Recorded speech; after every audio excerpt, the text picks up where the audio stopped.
Hi there guys, in this video I will show you how to create a poll on Instagram group chat.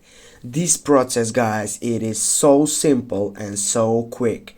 Firstly, what you need to do is just simply go and swipe on your right side and find for a group chat. For example, in this case is this group.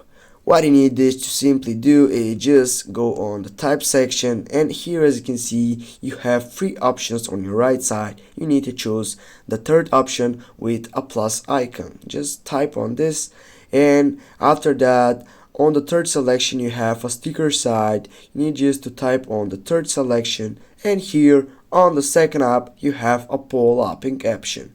Click on that. Here you can get a poll question. Hi, go just create poll, and here as you can see guys, we have created a poll on our group chat. Thanks guys for watching. Don't forget to hit that like and share the video. See you soon guys.